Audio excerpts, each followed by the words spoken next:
These mist-covered mountains are home now for me, but my home is the lowlands,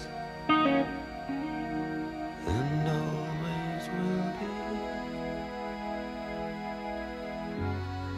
Someday you'll return to your valleys and your farms, and you'll no longer burn to be brothers in arms.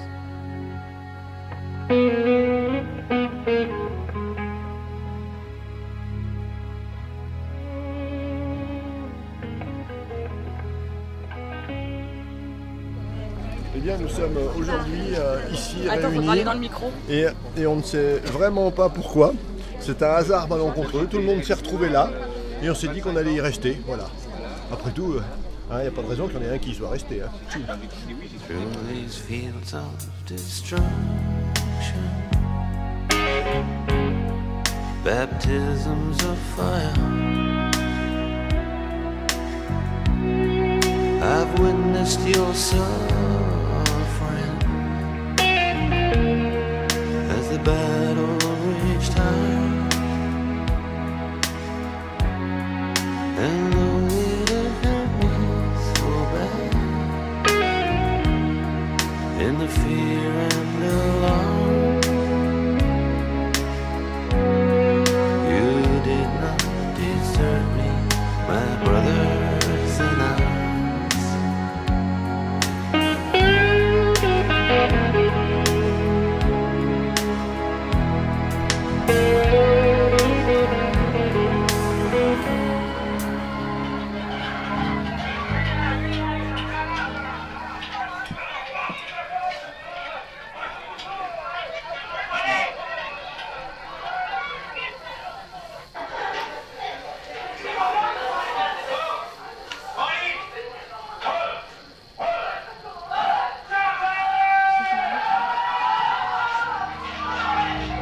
There's so many different worlds,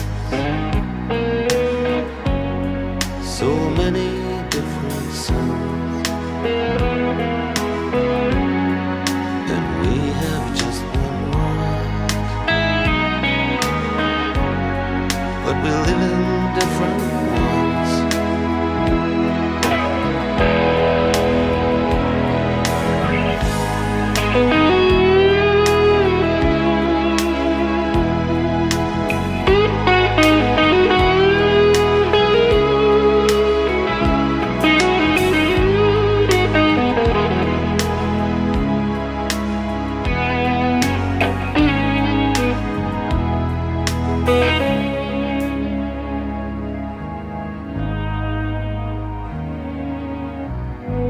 Now the sun's gone to hell, the moon's riding high. Let me bid you farewell. Every man has to die, but it's written in the stars, in every line in your palm. We're fools to make war on our brothers in arms.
J'ai besoin d'enfants.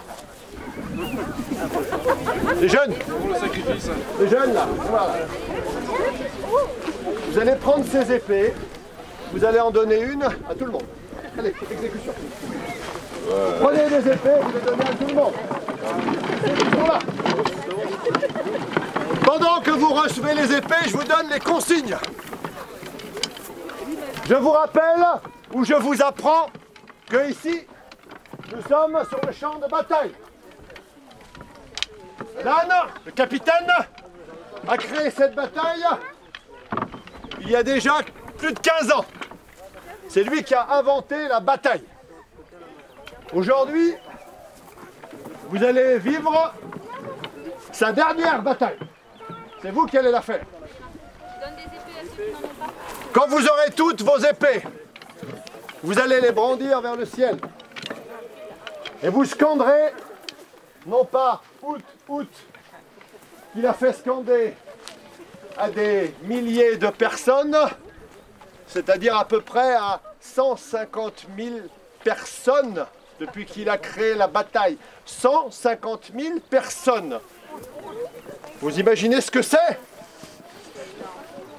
Et vous, vous allez le faire une dernière fois. Mais vous n'allez pas crier out, out. Vous allez crier en scandant Mac Bran! Mac Bran! Mac Bran! Parce qu'il faut qu'ils l'entendent. Et quand on vous dira charger, vous irez tous ensemble vers le bûcher. Et vous planterez votre épée dans le bûcher. Elle y restera. Les épées meurent avec lui. La bataille disparaît avec lui.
Ceci est sa dernière bataille.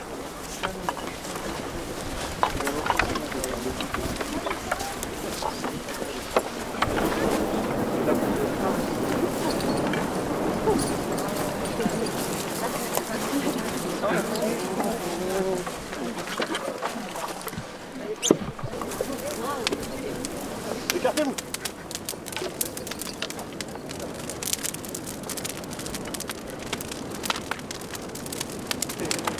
Voyez cela! Voyez cela! Je vois le Père! Je vois le Père! Voyez cela! Je vois le Père! Voyez cela! Je vois tous mes ancêtres! Voyez regardent. Et voilà qu'ils m'appellent. De prendre place à leur côté. Au palais de Valhalla. Là où les braves. Vive Saint-Germain. Corbeau.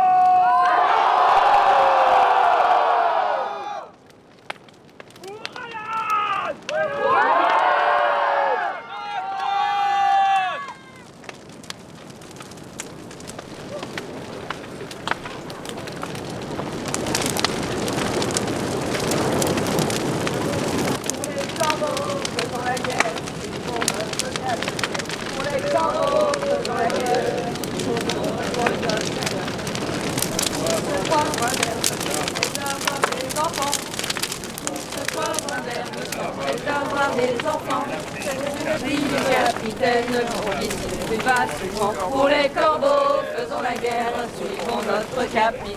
Pour les corbeaux, faisons la guerre, suivons notre capitaine.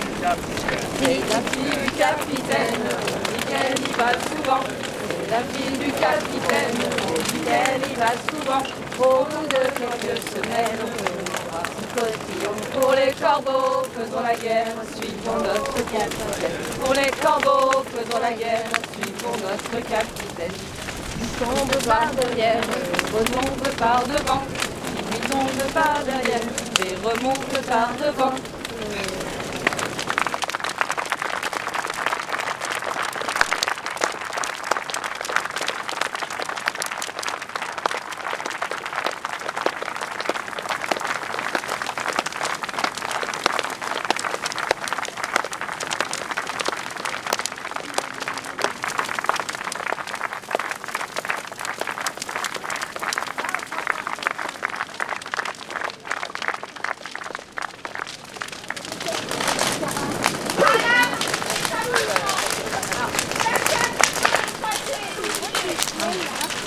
Notre maître d'armes, notre protecteur, on pouvait toujours compter sur lui. Je ne connais pas plus grand cœur que lui. J'aime à penser qu'il est universel. En partant, il nous a donné une dernière leçon, en nous rassemblant là, tous ensemble, en nous rappelant que nous sommes une famille. C'était notre père, notre frère, notre ami, notre capitaine. Je suis sûr qu'il nous regarde. Là. Et qu'il fasse nos retrouvailles avec ce grand rituel d'hydromel qu'il aimait partager.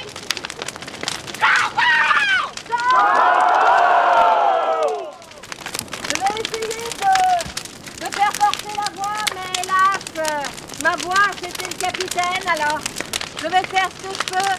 Et je tiens à lire ces quelques mots parce qu'ils viennent d'une amie très chère qui est actuellement en Sicile et qui, à cause de ce putain de Covid de merde, voilà, je l'ai dit, ne peut pas être parmi nous. J'ai eu plusieurs noms et plusieurs vies. Mon âme s'en souvient et mon cœur remercie. J'ai connu la souffrance, elle m'a défiée. Elle aurait voulu m'avaler en vain. Mon cœur est si grand, affamé et assoiffé, il a fini par l'engloutir. Mon cœur est béant, la place y est vaste. J'y accueille le bien et le néant. Il a grand soif, mon cœur, soif de savoir et de transmettre. Il a grand faim, mon cœur, faim d'amour et d'être. Je suis un guerrier, d'âme et de cœur. Je suis un homme de paix et de force. Je suis un père, un mari, un frère et un ami. Je suis un Scott, un mercenaire, un capitaine et un corbeau. Je suis et serai pour toujours Alan McBride. J'ai pas la voix hélas du capitaine. J'aurais bien aimé la voir au moins aujourd'hui. J'espère que vous pourrez tous m'entendre. Pour Alan, si je meurs, Je veux être mis en pierre. Je veux que ce soit de la Guinness. Combien de fois l'a-t-on entendu cette blague d'Alan? Maintenant, je dois avouer que la Guinness, elle a un goût plus amer que d'habitude. Lorsque Pascal m'a téléphoné pour m'annoncer la mort du capitaine, j'ai eu la même réaction que certains parmi nous. Je n'y ai pas cru. Alan McBride, mort? C'est pas possible. Il est en granit. Ça meurt pas le granit. À la limite, ça s'use un peu avec les siècles. Ça prend la mousse. Ça se colore à cause du lichen. Mais ça meurt pas. Hélas, la mort a su toucher la seule chose qui n'était pas en pierre chez toi. Mon capitaine, ton cœur. Et nous voilà, tous, plantés, comme des cons d'oiseaux noirs sur une mare de plaine, un soir gris après la bataille.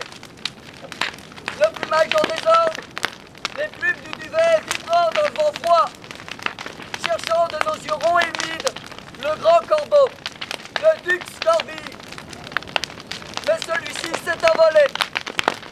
Sans doute a-t-il fait quelques cercles dans le ciel pour nous voir une dernière fois, comme de petits points noirs croissants. Puis, grimpant au-dessus des nuages, il a disparu. Et que nous reste-t-il de toi, mon capitaine, mon maître d'armes, mon ami? Non, ici pas en même temps. Il nous reste des anecdotes, des histoires, des vraies, des fausses, des romancées, des historiques. Nous sommes ici pour les raconter. Nous les raconterons autour de nous. Nous les raconterons aux anciens, aux plus jeunes, quitte à radoter ou à les transformer. Avec un peu de chance, dans 100 ans, tu seras devenu un héros mythique. Dans la tradition populaire. Et dans 1000 ans, tu seras une croyance ancestrale, avec des temples à ta gloire. Oh, toi, Alan, que de la bière, que de la guerre, que de la moustache.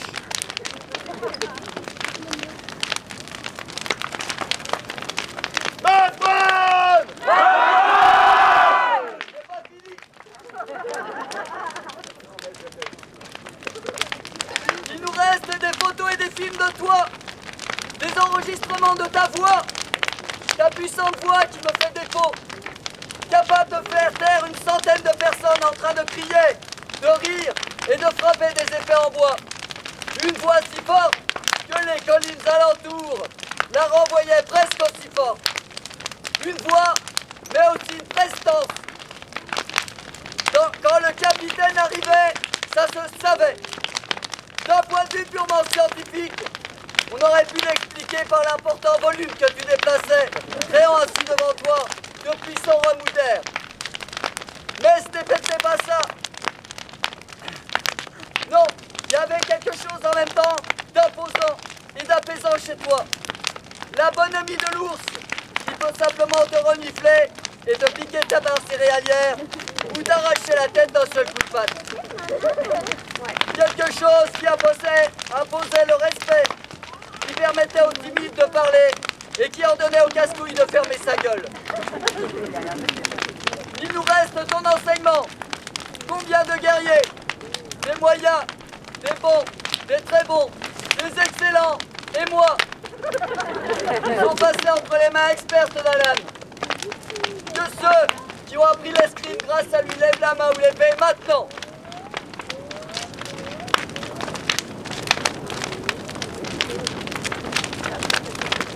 Eh bien, vous voyez, vous n'êtes pas le quart de ceux qu'il a formés. Lorsqu'on se battait avec lui, on pouvait perdre, on pouvait gagner. Peu importait. Il savait nous faire progresser, nous mettre en valeur. Il maîtrisait ses armes. C'est tout cela qui faisait de lui un grand maître. Pour le reste, s'il avait fallu se battre pour de vrai, je n'aurais pas donné cher de la vie vers la première dizaine d'hommes d'armes, de CRS, de caillards en tout genre face à un Alan aux colères. Pour de vrai, certains esprits chagrins n'ont jamais pris au sérieux et ne prendront sans doute jamais ce que nous faisons.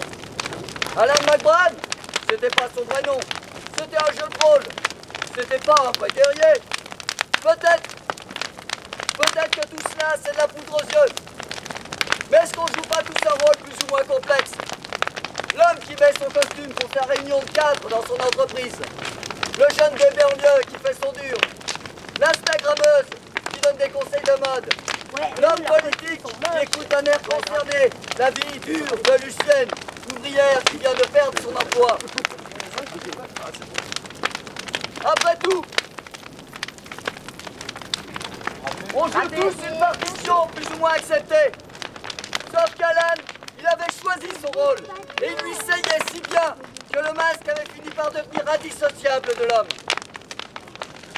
Il nous reste un grand vide aussi.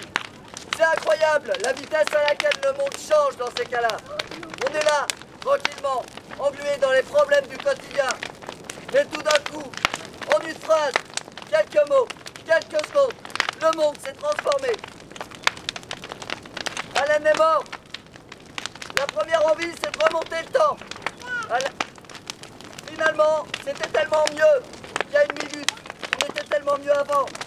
Allez, qu'on me laisse retourner dans le monde d'avant. Mais non, on est impitoyablement projeté dans ce nouveau monde dont on n'échappe que par le sommeil, si on arrive à dormir. Et encore, à peine réveillé, encore dans ce demi-sommeil, la sombre nouvelle nous attaque par surprise. Ah merde, c'est vrai, Alan est mort. Mais il ne reste pas que cela. À vous voir tous ici, à savoir que Morwen s'est retrouvé complètement dépassé par le nombre de personnes qui voulaient venir le 8 mai. J'ai arrêté le décompte à 196. On trouve quelque chose d'aussi fort que la tristesse. Quelque chose qui me réconforte. Une idée qui réchauffera dans les hivers ou les tempêtes. C'est une image. On n'est pas des marins. Une vie entre nous, maintenant, ici, mais aussi demain. Entre nous et la Bretagne, ou la Normandie, ou les Hauts-de-France, ou la Franche-Comté, ou la Bourgogne, ou la Sicile. C'est pas du vide, c'est Alan. C'est Alan qui nous prend par les épaules à deux et nous lie. Les bras du capitaine, c'est du costaud. Alors, buvons, chantons, rions, moquons-nous de la mort, car c'est la seule façon de lui cracher à la gueule. À ta santé, capitaine Alan McBran, Luc Storvie, homme libre, debout, la main sur ton épée, et jamais sur une canne de vieillard. Nicodemus, ta gueule!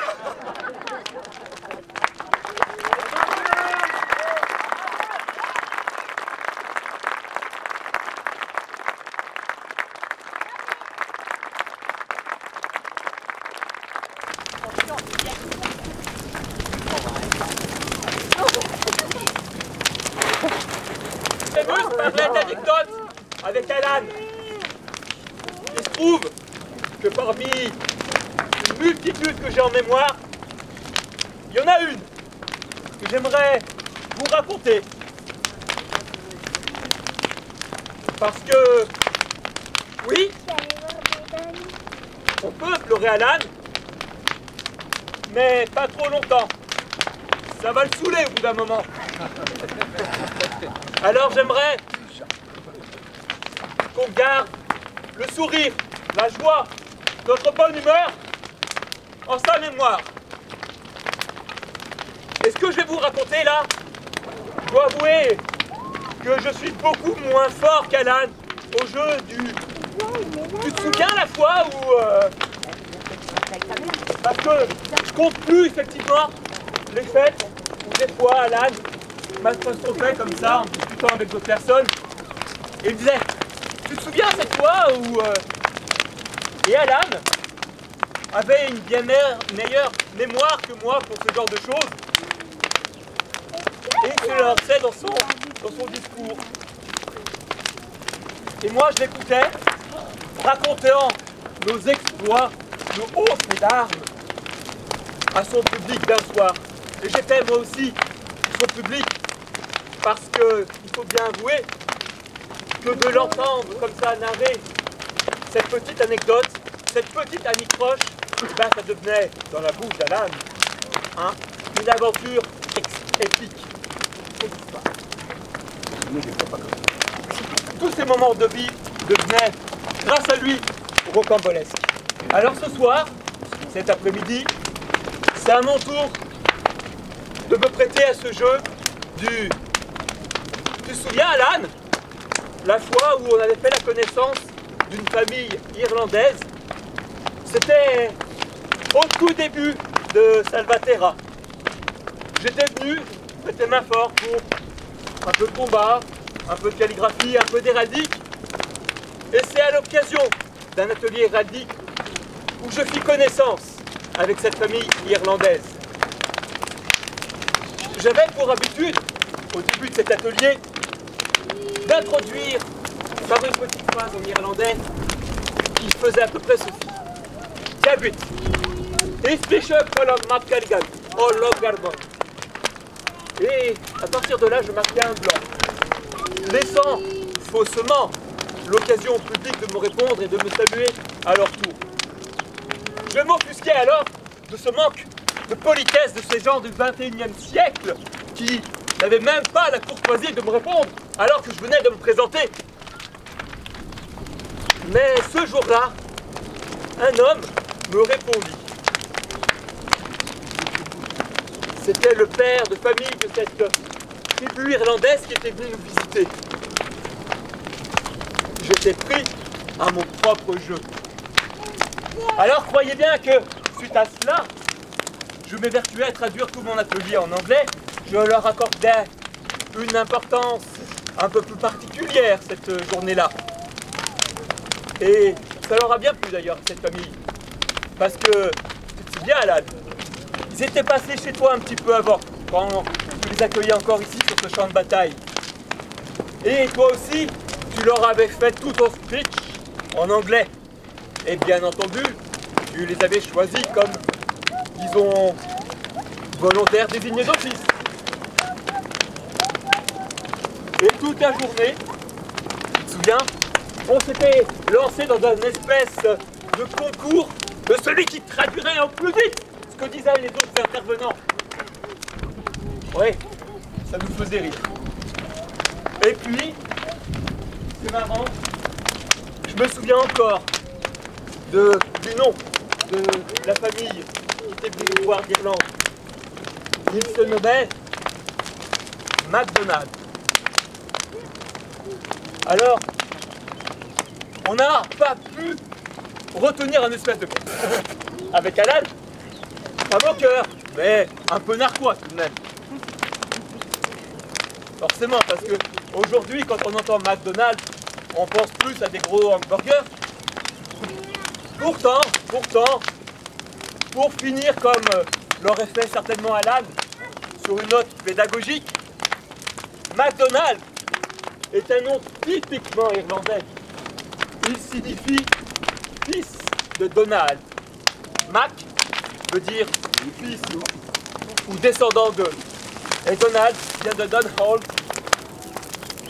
qui est la contraction de deux mots irlandais qui veut dire monde et force.